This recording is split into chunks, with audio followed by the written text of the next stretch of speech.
Opening program parameters. Player code established. Welcome to the program. A production of themetalrobot.com. Nobody cares about the robot gimmick. Just start the fucking show already. Humans are determined assholes. This is the Metal Robot Podcast. Initializing host playback. Welcome to MRP, the Metal Robot Podcast, the podcast about all things metal and everything in between. It's officially the month of October. It feels like this year has gone by so fast, and that may be because it's all molding together into an incoherent blob of, oh god, 2022 is normal now. But on the bright side, Halloween is soon upon us, and people are already getting ready for Christmas. Again, 2022 is normal. On the lineup for tonight, Witnesses returns from last week's talk of Dracula, and joining us is Royle of Disconnected Souls to talk the Kintsukoroi single and what's next for the Symphonic Synthwave group. In the Metal News Recap, The Big Game has just announced its official non-metal halftime show performance again. Plus, Vektor David DiSanto seems to not get how PR works. But coming up in a few short moments, Slipknot have reached the end so far with the latest album from the new metal giants, plus more new releases from the past week. All this and more, so let's not waste much more time and let's get into the show. I'm Tom McKay, and this is the Metal Robot Podcast. You're listening to MRP, the Metal Robot Podcast. The Metal Robot Podcast, welcome to the show. It's the first week of October, the month of spooks, and the month of horny drunks slowly crawling out of their caves in preparation for whatever Halloween party they'll be attending at the end of the month. It's always good times. But it's also the beginning of the final quarter for 2022. It's been a hell of a year for sure, for a multitude fuck ton of different reasons, but we still have 3 months left of music coming out. By the way, next episode, I'll be sitting down with Colin Sterling of Thrasher's Paradise to talk about what's ahead for us for the final quarter and also what we're excited about. So stay tuned for that. It's going to be a good time. But for now, let's take a look at the last day of September and see what metal had to offer that day. Also, on the next episode is a request from one of you, so stay tuned for that. As always, if you have any albums you want me to talk about on future episodes of the podcast, send me an email, tmckay@themetalrobot.com. That's TMCKAY@themetalrobot.com. Or you can reach out on my socials, Facebook and Twitter @themetalrobot, Instagram @the.metalrobot. Now, without further ado, let's take a look at what we've got.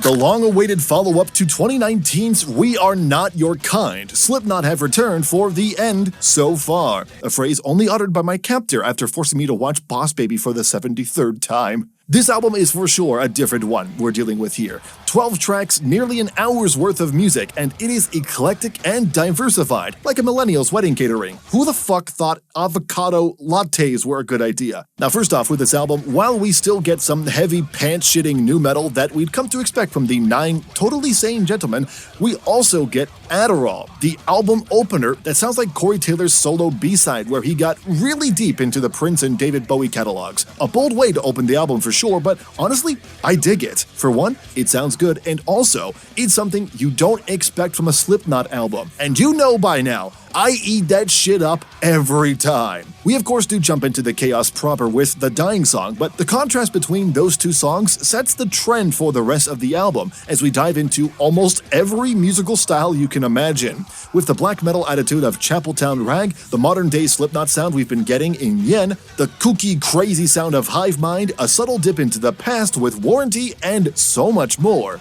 Though, even with that, the album feels a bit more consistent than you'd be expecting, and probably for the best. While We Are Not Your Kind came close to topping my Best of 2019 list, one of the biggest complaints others had was the lack of consistency. To be honest, that was actually one of my biggest draws, but I can understand why some might not have been into that. It was a more experimental album to get from Slipknot.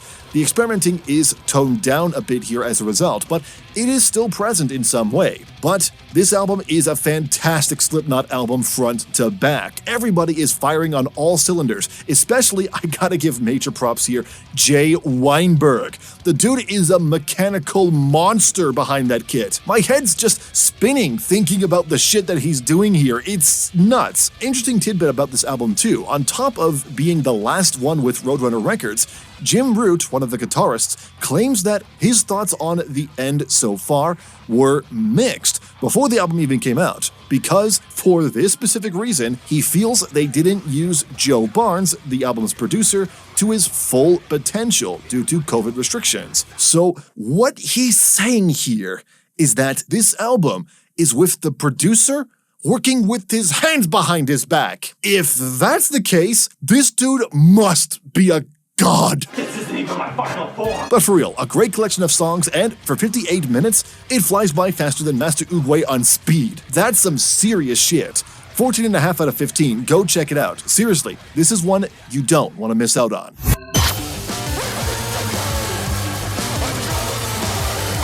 Gone Mage's handheld demise. If you recall, I had Gone Mage on the show not too long ago talking about his last EP, Master of Disgust, and now he's returned with a full album of chiptune black metal. 43 minutes of ear-raping catchy chiptune metal? Sign me up! It is a weird sensation though, feeling my ears bleed 8-bit pixels of blood. It's chilling, yet satisfying. But let's talk about the music. You get a lot more than just black metal mixed with Nintendo video game soundtracks. A lot of styles are mixed into this concoction of tunes, from black metal, pop punk, metalcore, death metal, and whatever the fuck Maroon 5 is. Oh, you think he doesn't fit in there somewhere? Oh, just you wait for that when you hit play on this fucking thing. Compositionally speaking, the ideas are well put together and flow greatly into each other. And in parts where the white noise machine was turned off, like the ending of The Suffering and Endurance leading into the opening of Slowly I Watch the Shockwave, it sounds really nice. It's a nice piano medley mixed in with a bit of that video game synth sound, and it works really well, especially when the drums come back with that alt-rock beat and lo-fi clean vocals. But of course you, dear listener, are fine with that, but haven't been able to look past the sound of my ear blood dripping down like the Pac-Man death sound effect. So what gives? Well, yeah, I joke about it, but I'll be honest, the mix is terrible, although it feels intentional here. Think about it, you heard the music in the intro, right? Nobody thinks to send the masters through a guitar amp before being put to plastic without some intent involved. And there's a reason for that too. In many ways, it captures the sound of music being played through an old TV at a high volume, or 8-bit Nintendo music being played through the DS all those years ago at full blast because you forgot to turn it down after handing it to Helen Keller. The production and mixing sounds like ass sent through a cheese grater, but our boy Galimjian did this on purpose, no doubt about it. Does that make it sound good? I don't know. Maybe? It's hard to gauge, to be honest. I do appreciate the uniqueness of this being so different from anything I usually hear. I also know that I'm a special snowflake whose hearing has gone downhill over the years of listening to music like this, like the speakers in the opening to Back to the Future. So your mileage may vary, but if you can listen past the distorted masters, you might find some cool musical ideas at play here that are in many ways kind of refreshing. 11 out of 15. The sound quality is a big downfall for it, but with it being intentional and some seriously good song crafting involved, it's worth the 8-bit earblood.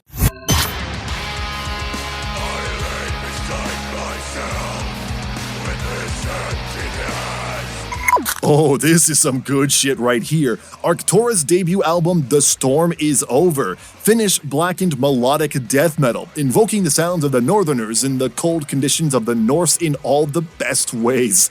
Holy shit, I'm in love with this album. First off, it's a straight blackened death metal album. The riffs and drums are heavier than Thor's hammer and are destroying the speakers like Hela crushing Thor's hammer in Ragnarok. Not to mention, those vocals are deep and filthy, giving me sort of Amon Amarth vibes. While the solos are so exquisite, it makes me want to wrap it in burger buns, chew it, then sew my asshole shut. Delicious. And that's where the melodic part comes in. This album is filled with catchy melodic death metal riffs, chords, and leads to help set the tone and atmosphere for the entire release.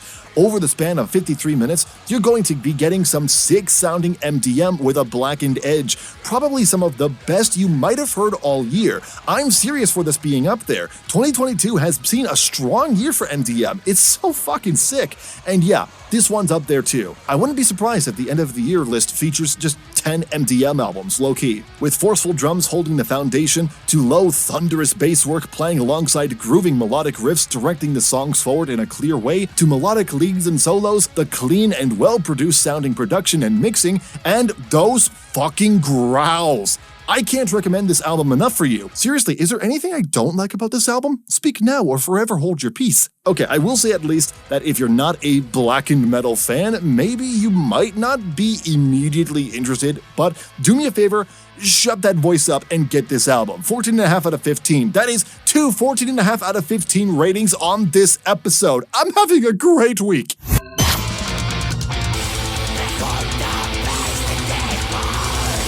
Oh god, can I even pronounce this name? Hold on a second.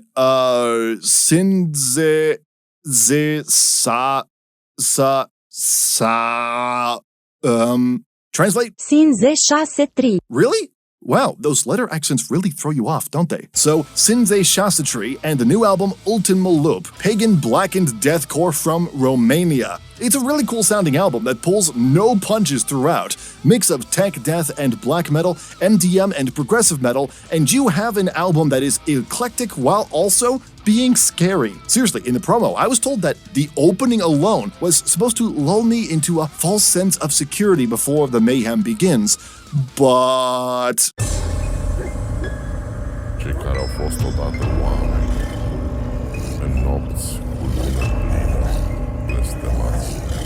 that sense of security is joined by the smell of mud snakes in my pants. Yeah, this album is actually a cool mix of all those styles, and it works surprisingly well. The guitars are tight in the rhythms and are flying relentlessly across the fretboard. The bass is laying down that foundation with the crazy drum work in the fills and main blast beats. The growls and screams are also excellent. However, when the clean singing comes in later in the album, it doesn't work as well, I'll be honest. The dude can still bust a high note and hold his own well, but for some reason, they decided to double-track the clean lines, and it always sounds like they're off all the time. It just kind of takes me out of it, I don't know. But apart from that, no real complaints from me, no deal breakers here. Especially with the dark gothic tone set with the synth choirs, you get a unique sounding album that is meant to make your head shake and your legs quake. Aside from the clean vocal production, I again have no real complaints with this album. It's a bit intense for some, but let's be real here. If you're listening to this podcast, you're fine. Like, I just reviewed an album that was filtered through a distortion pedal cranked up past 11 and into the stratosphere. At this point, there's nothing you can't handle. 13.5 out of 15. Go check it out. You won't regret it. And that's it for reviews. Like I said earlier, send your emails to tmckay@themetalrobot.com or reach out on my socials for any albums you would like covered on the podcast or on the main YouTube show. Coming up, what happens when you mix Japanese folk music with symphonic synthwave metal? It's an oddly specific question, I know, but we'll have the answer for you when we sit down with Holly Royle of Disconnected Souls right here on the Metal Robot Podcast. 15 plus artists, multiple cultures, multiple languages, one almost unpronounceable name. What the fuck does it say? It's pronounced Homoiousios. How? There's 20 O's! It's Latin. What'd you expect? The ultimate collaboration project of 2022. Homoiousios, a symphonic, death, blackened, thrashing, grooving core fest. What genres? Ever wanted to take Metal Robot interviews on the go, but had this happen? Dad, I charged this last night. For fuck's sakes! While we can't solve a bad phone battery, You can take the interviews you love with you wherever on MRP Throwbacks. be sure to hit save for when you want this on your evening drive to the venue. I'm just a troll. Like, I just don't give a crap. Can I say that? Honestly, I've been saying fuck this entire time, so by all means. MRP Throwbacks, only on Spotify, SoundCloud, and Apple Podcasts. You're listening to MRP, the Metal Robot Podcast.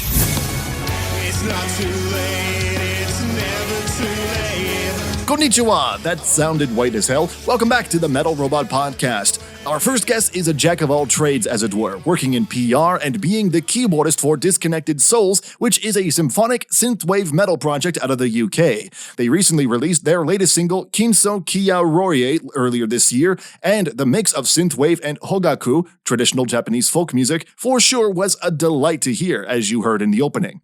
But the question becomes, was that intentional? So, I sit down with the project's keyboardist to learn more about the song, the influences, and how they mix those two styles together. Plus, you can hear in real time why waking up early doesn't usually work for me. Yes, it was only 11:30 in the morning, but man, I am not a morning person, so do not judge me. So here we go. Please welcome Holly Royle to the Metal Robot Podcast. Okay, welcome to the show. How you doing today?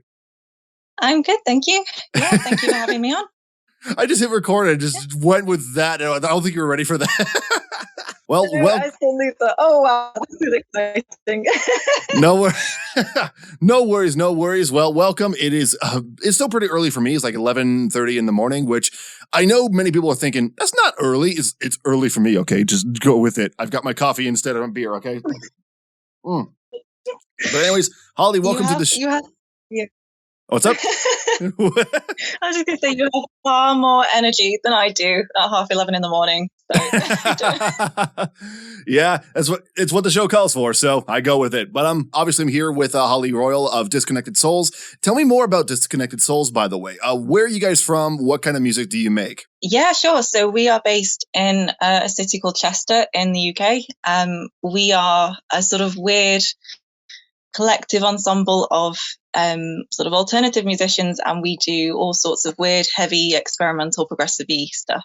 So some stuff goes more down the metalcore route, some stuff will go down like the gothic-y route. We just kind of do whatever we feel like at the time. So bit of everything. Just kind of a collective of different styles and different I'm guessing it's because like there's a lot of members in the band that have very different styles and different like different places of inspiration of some kind, correct? Yes. Yeah. So we all sort of listen to everything and anything musically. So like we'll listen to everything from like K-pop right through to the extreme death metal. So we have so many musical influences, which is just so nice. And then like, yeah, thematically we love Dungeons and Dragons and all that nerdy stuff and science and fantasy and yeah, everything. Nothing is off limits. Like philosophy, literature, all that good stuff. So that is such a diverse range, yeah. Very diverse range overall. Absolutely. Yeah, 100%. So how did the band come about? From what I understand, Matthew Fletcher was wrapping up with Curse of Dawn and was looking to start a new side project. So he wrote the name Disconnected Souls years before the band actually formed. But what's the origin from your perspective? So I joined in early 2018. So when I joined, Matthew Fletch, Patrick and Tim were already sort of jamming through, starting to write some stuff. So I kind of joined in, I guess, partway through the writing process.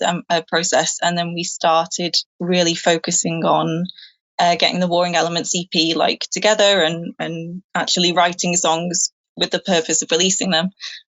So I guess it kind of, end of 2017, that sort of time was actually getting moving as a project, really. So you guys are still working on the Warring Elements EP. Like, how quickly did you end up gelling with the band? When you started, when you joined, how quickly did it take to be able to get comfortable with the rest of the band? Surprisingly quickly, because I hadn't known them for very long at all. I kind of met them all when I moved here to university because I'm from Manchester originally. So yeah, I kind of just, I don't know, fell into the group as you do. But yeah, it was kind of nice because all of my previous bands, I'd always wanted to get into the realms of metal, but it was only me who wanted to. Everyone else was more like rock and indie alternative. So it was kind of like, wow, I am surrounded by people who want to do a metal band. This is amazing. So for me, it was, well, yes, I can do what I want to do. So, yeah, I feel you on that one on a spiritual level of some kind, because in outside of the show, I am friends with only people who don't listen to metal, and it kind of drives me nuts in a way. But here on the show, obviously I talk with a lot of people who are into metal, who listen to metal, who make metal. And so that is a huge stark contrast between the show and real life. So I think I feel you on that one. But one thing I found interesting when I was doing the research and the research phase for this interview, I knew already you were working with C Squared Music Marketing. We're talking about your PR side here. But what I didn't know until now was that you actually had a gig with Deviate PR. What's your role with the firm? And are you still with them as of recording? Yeah, so that is basically how I started actually working in music PR, because it's my company. So I finished my master's degree and I was like, right, I'm going to try setting up by myself and see where this goes. Yeah, C-Square kind of makes me a bit more viable because I also get work from them. So it's kind of, things are kind of like, oh, well, I'm sort of like a competitor of of like C-Squared, but it kind of, so far it's working fine. I haven't had any complaints from Curtis yet anyway, so, you know. Yeah. Well, that's good. That's good. I think it's going pretty good myself being on the mailing list. You talked about this with the C Squared guys back in 2021. But what do you think are the benefits of freelance versus full-time work? Oh, for me, it gives me quite a lot of freedom to do other things as well. So, I mean, obviously, Disconnected Souls is super important to me. So it's nice that I'm able to fit work around music and music around work, if that kind of makes sense. It kind of works both ways. Because I'm also studying at the moment as well, so I do have to fit university work in there somewhere. So for me, the flexible ability is really, really important. It brings its own challenges. It's definitely a little bit stressful, you know, when maybe you're having some months and there's not many clients and you're thinking, oh, good God, I've got no income. Yeah. But that's, you know, the kind of the early stages, it's a bit scary. But I think, yeah, being sort of, I guess, more of a creative person and having various different, you know, fingers in different pies, so to speak, it's been really nice to do a job that I really enjoy doing, but it also allows me to do everything else. And you wouldn't be able to do that with full-time work, I'm guessing, no? Not really, no. I know, because I kind of think, oh, maybe I should just sort of go and do an adulting job that is expected of us, and, you know, be able to afford to pay a mortgage and everything. But then I think, no, that's not as fun. And I appreciate that's a really privileged thing to say, that I get to choose what I get to do. But it's amazing if you get to do it. So yeah, you're definitely in a good position at that point if you're able to do music and pursue music as well as be able to still have an income of some kind. So I think you're definitely on the right track with that one. Very lucky indeed. I do want to apologize to the listener right now. We are having a bit of internet issues, but hopefully we'll work it out as we go along. It doesn't sound too bad thus far, but we are getting a few of the glitching moments. But as we're dealing with that, as we're going along, let's talk about Disconnected Souls, who recently released the new single, I hope I'm going to pronounce this correctly, Kintsukoroi. If I did not pronounce that correctly, I am so sorry. But it's already out on all platforms. You can check it out. Listening to the song and looking at the album cover, of course, it's got the signature Disconnected Souls sound of not being signature whatsoever, but it's also got a part of me, listening to the song and looking at the album cover, it's also got a part of me is getting some Hōgaku vibes, mixing in with the symphonic and electronic metal sound. How much inspiration, if any, did you guys take from traditional Japanese folk music? So I'll be honest, I'm not the best person to answer this, but I'll give it a go. I've no idea if I'm pronouncing it correctly. I was saying Kintsukoroi, but I don't know if it's Kintsukoroi. One of the two, we'll go with it. It was sort of Patrick's vision, and he was really interested in the concept. And so I started writing a song, which it is quite an emotional song if you sort of look into the lyrics and kind of know a bit of the backstory. And it's sort of you know what, sometimes you go through really bad experiences, but you can still come out the other side and enjoy life and try and make the best of it and all that side of thing. So yeah, there were definitely traditional Japanese influences going in, and we definitely wanted to include some elements to link with the concept so that it all kind of made sense. But yeah, I'm afraid I can't go into the exact influences because I don't know. I'm sorry. No worries. So you said this was Patrick's vision of sorts. Cue the Zack Snyder memes right now. But when it comes to Patrick's ideas for this song, do you know how much of Japanese folk culture or anything of that sort that he's into? Is that something that he is has a specialty in? Yeah, he's much more knowledgeable on Japanese culture and everything. So it was really interesting having him sort of bring the that's maybe not quite familiar with and Nope. Hold on. Hold on. That's kind of yeah. Hold on a second. There's a bit of connection here. Everybody in areas we got some robot Holly going on here. Hold up. All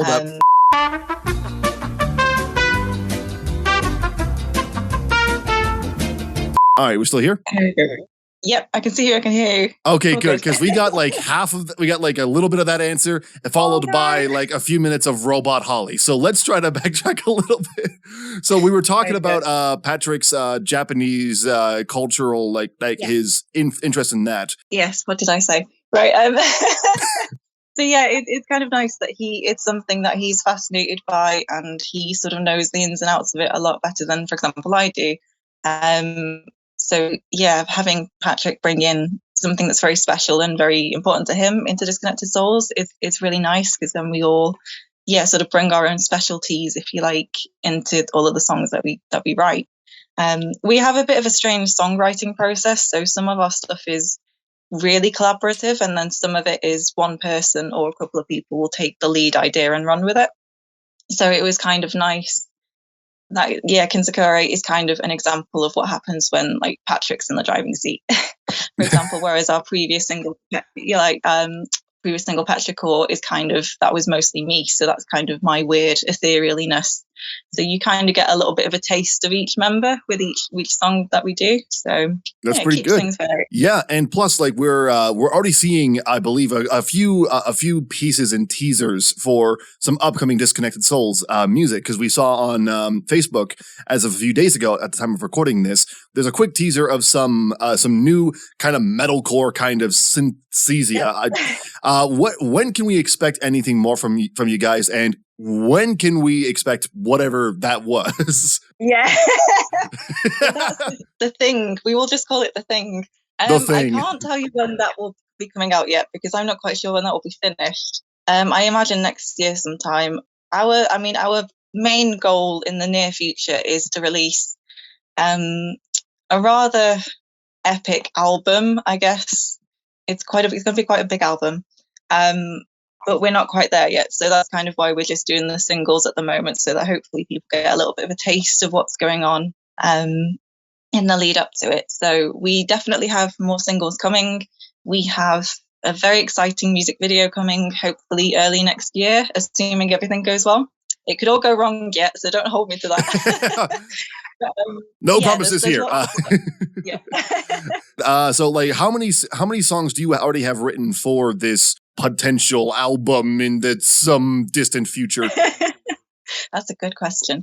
We've got about, some of them are practically finished, some of them are about sort of halfway there. I'd say around 20 so far. Holy shit. My God. It's going to be a big album. Well, I can't wait now. Holy shit. All right. So this interview definitely ran a bit shorter than I was expecting, but that's okay, because we can end off with the ultimate final question for this interview. If you could be any cereal box character, who would you be? I think the question broke Holly for a second. Hold on. I'm sorry. I had Robot Tom there for a bit. Okay. So that's why the question broke Holly. Okay, so the question was, if you could be any cereal box character, who would you be? Oh, okay. Oh, that's the question. I can only think of like Frosties at the minute, so I'm going to go with the tiger. Yeah, Go with that. They're great. Yeah, perfect.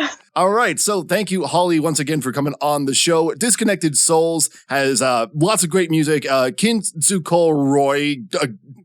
I don't know how to pronounce this. Go check it out. You'll know what it says when you see it. Go check it out. It's available now on all platforms. Holly, once again, thank you so much for coming on the show. Oh, thank you so much for having me. It's been good fun. Yeah. That was Holly Royle of Disconnected Souls and C-Squared Music Marketing. The new single is Kintsukoroi. I will one day get that pronunciation right. It's available now on all streaming services and on Bandcamp. You can check it out through the link in the podcast description.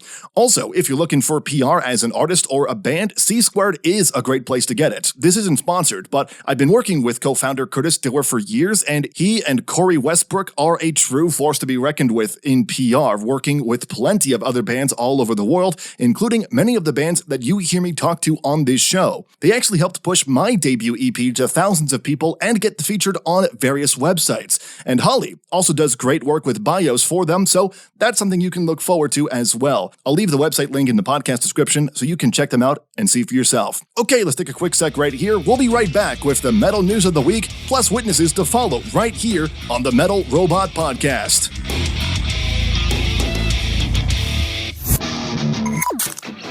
This week's Metal News Recap is brought to you by My Sanity. Everything is so depressing! Why? To stay up to date with the latest in the metal scene, check out themetalrobot.com for videos, reviews, press, and so much more. Now, back into the podcast. Presented by themetalrobot.com. This is MRP News. The weekly metal news recap is, as always, chipping away at my sanity, but that's okay because it never really existed to begin with. There's quite a few stories to talk about, one of which you've actually probably heard to death, but I feel I can put in my 2 cents as what I have to say you probably are not expecting. Let's start with that story. The 2023 Super Bowl halftime show has found its main act. The mega event, which is set to take place during Super Bowl 57 on February 12th, just outside of Phoenix, Arizona, has signed on none other than Rihanna to be the coveted halftime performer. Yes, the big game has come upon us once again. Now, whether you followed football or you've just been interested in the commercials, this is a story you've heard about at some point this week. The announcement of the halftime show came out early in the week, and it's official. Rihanna has been chosen to perform, and metal fans are not surprised. I mean, we're confused, but not surprised. It is confusing, though, as one rock fan pointed out on Twitter, all you hear in most NFL stadiums during games is hard rock heavy metal. Yet when it comes to the big game, bands like Metallica don't even get a sniff. Yeah, I'll be honest, even I'm getting tired of this, though not for the reason you might be thinking. It's because this year, they've actually gone backwards into bad habits. Let me explain. Since 2011, we've only seen pop acts, and I do only mean pop acts. 2010 was the last time we saw a rock band take the stage, and it was The Who. Not a bad one to look at for sure, but look at the performers that came after. The Black Eyed Peas in 2011, Madonna in 2012, then Beyoncé, Bruno Mars, Katy Perry, Coldplay, well, okay, you can debate if they count as rock, but then Lady Gaga, Justin Timberlake, back for round 2, without Janet Jackson this time. Not sure why. Maroon 5 to follow, Shakira and Jennifer Lopez, then The Weeknd. All of those are, in some form or another, mainstream pop artists. It was the same throughout that entire time. The only exception is last year with the biggest hip-hop collaboration ever with Dr. Dre, Snoop Dogg, Eminem, Mary J. Blige, and Kendrick Lamar. This was the first hip-hop performance in halftime show history, so I'd say it's a monumental show for that particular reason. Yes, it's not metal, I know, and yes, it's also mainstream, but it's not like we're not doing that ourselves. You can't look me dead in the eye and tell me that Metallica, Black Sabbath, and Iron Maiden are underground bands. Going back to that important 2022 halftime show, it showed that the organizers and promoters are able to step even a little bit outside of the norm. This year, though, yet another pop act. No offense to Rihanna, I know people really like her and her music, but this is a step back to the same bland routine of pop act after pop act after pop act. They're going backwards so hard here, I wouldn't be surprised if 5 years from now, they'll be announcing that they brought Michael Jackson back from the dead to do the halftime show then. Look, I work in commercial radio, so in many ways I understand why the NFL went with Rihanna. She's well-liked, she doesn't get into too many controversies, at least not by her doing, and if you look at her numbers on Apple Music, next year's sponsor by the way, she does have quite a bit of pull. Still, I think it would be sick to get a metal band to perform for a football game at least once, just to shake it up a little bit, you know? We know you can do it, and we have plenty of options to offer in the metal scene. Even if you don't want Metallica Metallica. Again, like we've got Black Sabbath, a possible reunion with Ozzy and Tommy. Iron Maiden is still going strong, and they have no controversies, not any major ones at least. So aside from those, again, plenty of options. Just pick one already. Jeez Louise, happiness is not that difficult. It's about time for this, if you ask me. Avenged Sevenfold have finally finished the recording and mixing for their next album. Okay, hold on. I get it. We all have mixed feelings on Avenged as a metal band, but honestly, take that shit somewhere else, please, and thank you. So, this album comes years after the stage in 2016 and had been talked up to death by the band, as well as held up by the Rona. But the announcement came on Brooks Wackerman's Instagram, which featured the band with producer Andy Wallace and is simply captioned, "Done." Sometimes the best words is just one. The album's also been mixed by Wallace, who's been mixing every A7X album since City of Evil. Now, the only thing that's left, aside from being put to plastic, is the mastering. And personally, I'm excited for this. If all goes well, we might be seeing this album either closer to the end of 2022 or early 2023, so we'll have to wait to hear how that turns out. Okay, so technically this actually wasn't last week, but this story broke on Sunday and I felt I had to talk about this. Jon Schaffer, Iced Earth frontman and Racist Santa, has gone MIA.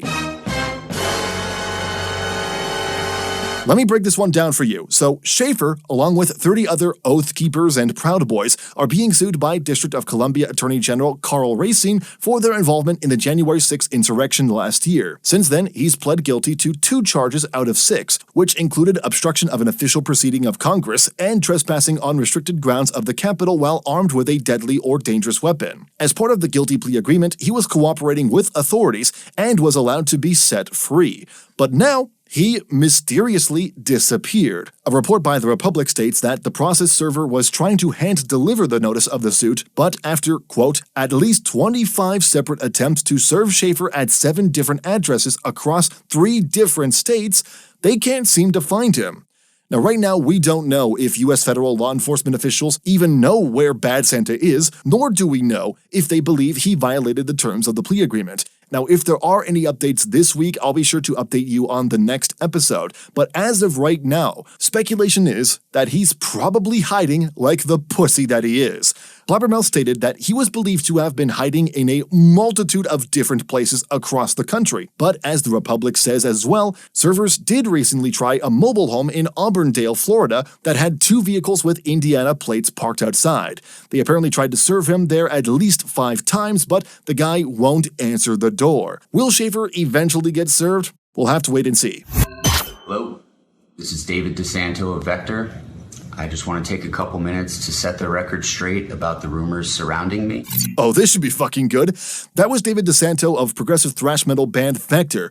Now, we talked a bit about this story in the last episode, but to give you context on what the fuck is going on, Vektor, a couple of weeks ago, was signed and then dropped by Century Media. Century Media hasn't given an official response as to why, but it might have something to do with the controversy that frontman David DiSanto found himself in 2019 after being accused by his now ex-wife of physical and verbal abuse. She even posted a video showing him throwing her onto the bed, throwing a pillow at her, and yelling at her to leave me alone. Now, I couldn't find the original video, but here is the best that I could find uploaded to Metal All.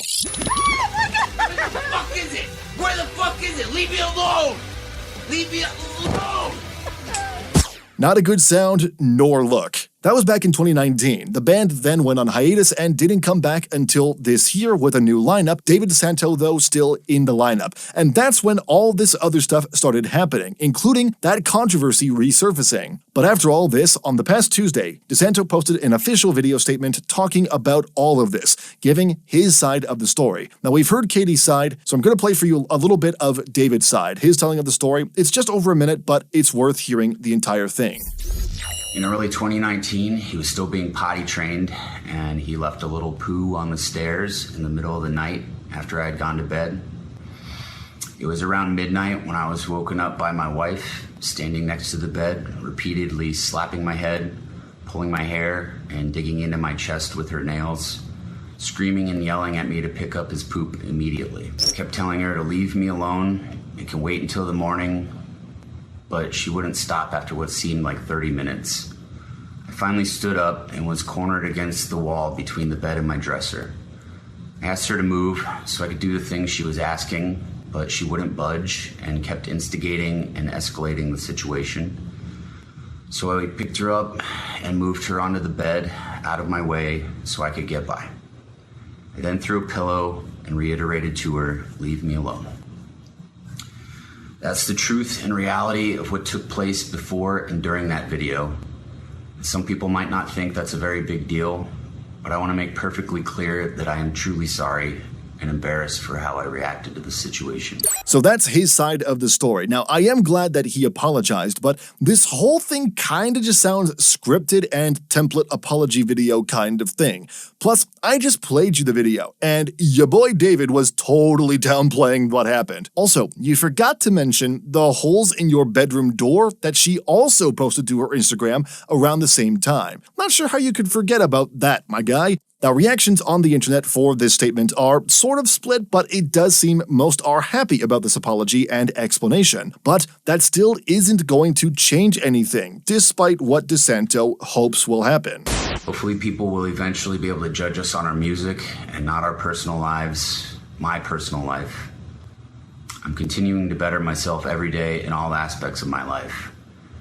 It's a shame that we lost a record deal because of lies and slander, but we'll keep doing our best, continue to grow, and rise above the challenges. Yeah, I hate to break it to you, buddy, but that's not how PR works. Here's the thing you need to understand, my boy. The problem isn't Vektor. The problem is you. Regardless of what the facts are, even if you're telling the truth, Katie basically fucked you with a rusty spoon with that video. It looks really bad on you, and as a result, looks bad on the band so long as you're in it. If you really want people to judge the music rather than your personal life, here's what I suggested in the last episode.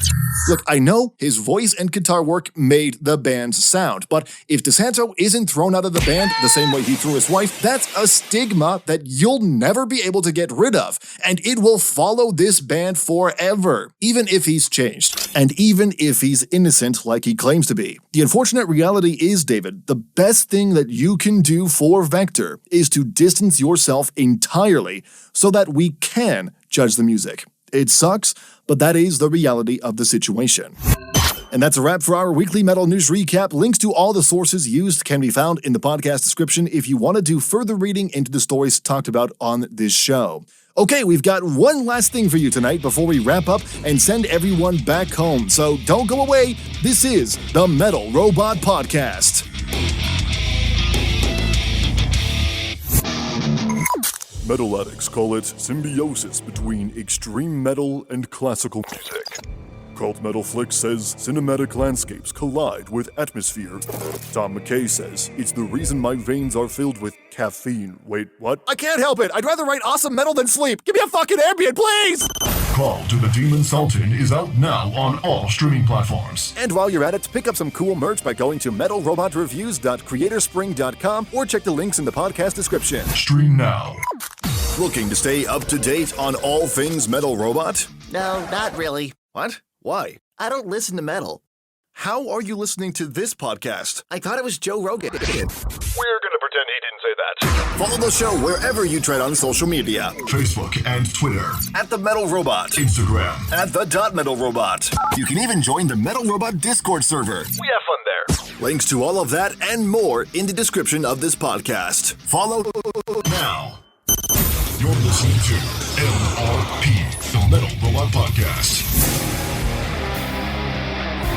Okay, we're close to the end of the night. One more thing for you here. We have talked last week with Greg Schwann about his project Witnesses, the new EP he put out, the Holy Water EP, and the use of Dracula's side characters to tell his story. This week, we're shifting gears a little bit to talk about the other music of the project, how long it takes to make a Witness collection of songs, and when we can expect some more from him down the line. So, let's take a wooden stake at the heart of Witness's entire behind the scenes and dig our fangs into the veins of what makes the project pump. Yes, I know, I'm getting a bit heavy-handed with the puns, but hey, when I want to suck your blood, I will suck. I will suck you know what? Forget it. Let's just get into it. This is Greg Schwan of Witnesses, Part 2. But let's talk about 4 for a second, because you had other album released back in March of this year, correct? The vinyl came out in March, yeah. Ah, okay. See, I was worried about that for a second, because I know that when bands release projects so close together, there's always the concern of, oh God, did this band rush this new album? Did they put time into it? But how quickly were you able to actually come up with these 3 songs for this EP? Was it immediately after the vinyl, or were these already sitting on your hard drive? Right. Good question. I don't remember. Okay. That's kind of like, because I just write. Like, I don't, I'm not, going back to your first question, right? I don't spend any time touring. I don't spend any time in rehearsal. I just write. So your point's well taken, right? About rushing, about moving too fast, about keeping the bar high. But at the same time, I don't give a fuck, really. Like, this is my art. It's not a business. I don't care about marketing in that sense. I want people to hear my shit, but this is not some profit-driven thing where I have cycles and managers. I'm like so far from that. I'm just some guy, right? And so anything that I'm happy with, I will release. And if it's close together and that kind of makes a little bit of a cluster and a little bit dense, I don't really care. We're all fucking dead in the end anyway. I want to get this shit out. And so I don't fully remember, but I think Witnesses 4 and the Poltergeist 1 EP were probably written around the same time, which might be 2019. And then, I'm going to struggle with this, but keep in mind that like Witnesses 4 came out a year before the vinyl, because I wasn't sure if I was going to do the vinyl. It's prohibitively expensive, and it's the supply chain issues and stuff. Maybe not supply chain, maybe more like Adele, like getting 500,000 copies of her record, like kind of messed up materials and stuff. So that took a good 6 to 9 months after the digital release.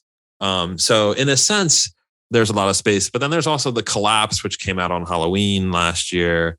So I don't know. I'm kind of like, I tend to work on multiple things at once. It's not a series. Right. So I'm doing a lot in parallel. Keeps it interesting for me. And just it's liberating, right? To not to just have to go from one to the next. Just doing a lot of different things as creativity, or as they reveal themselves, as creativity guides you. It's kind of how I work. And because you're doing all this stuff at the same time, this is taking up a lot of your free time, I'm assuming. This sounds like a very personal question, but how's the work-life balance between those? Well, it's outside of my day job. It's basically all my time, basically. I'm happily married, so I have that too. But Einar Selvik from Vardruna said once in an interview that he has to do it. Like, he has to do Vardruna, or maybe not Vardruna, but he has to do art. And that's kind of where I'm. It's an obsession. So don't get me wrong. I take breaks. Like, there are times where I don't write or even play for weeks at a time. So I need that. But the thing is like, again, kind of going back to what we talked about before, like, I don't have to negotiate with anyone. Like, I don't have some other guitar player who's like, oh, let me get my ideas. Like, get out of here with that. Everything is up to me. And so there's just very few obstacles. The only obstacle is my own satisfaction with it and any session people that I need to hire. So I can move pretty fast, and I record everything here. So that also makes it really super easy. I can imagine that.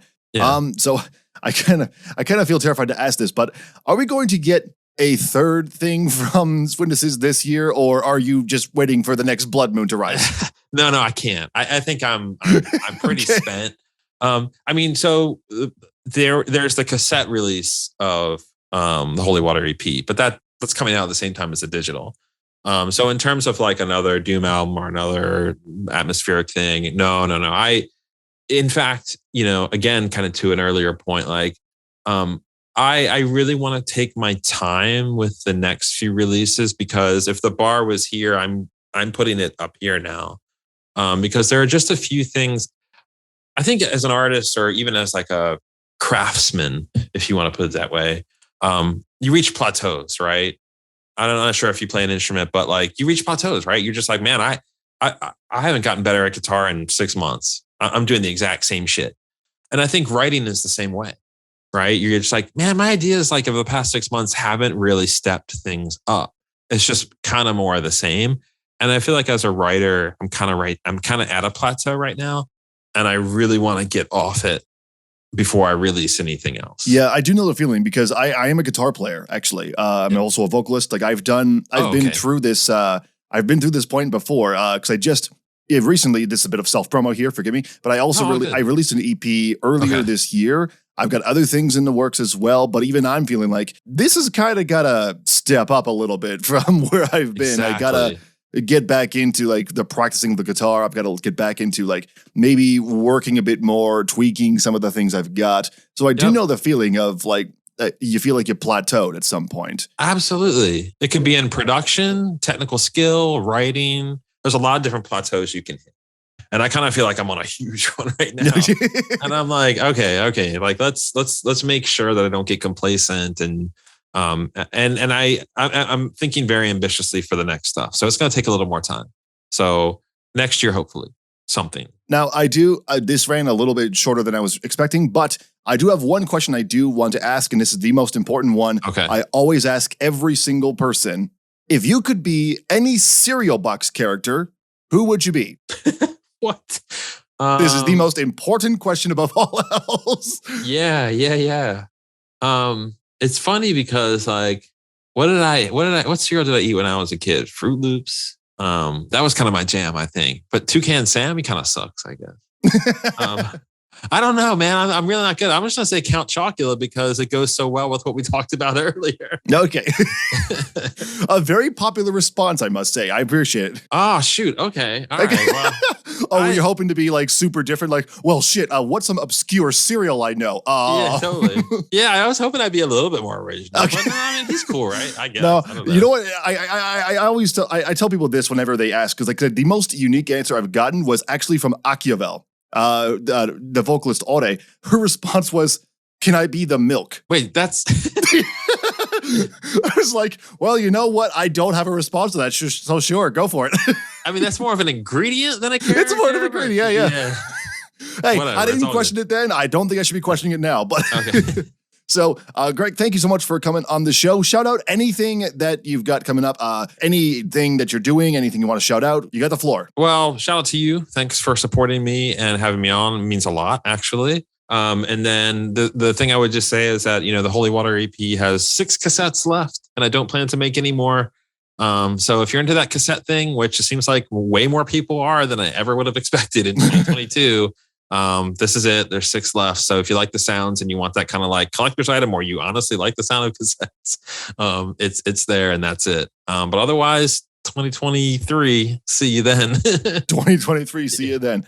All right. Well, Greg, once again, thank you so much for coming on the show. I appreciate your time. Okay, cheers. Have a good night. And we will, because the moon is full and my hunger for your blood grows ever stronger. Okay, I'm done. Sorry. This was Greg Schwan of Witnesses. I don't know when we'll get another one from him for sure, but in the meantime, the Holy Water EP is out now. Go check it out and all the other Witnesses music through the link in the podcast description.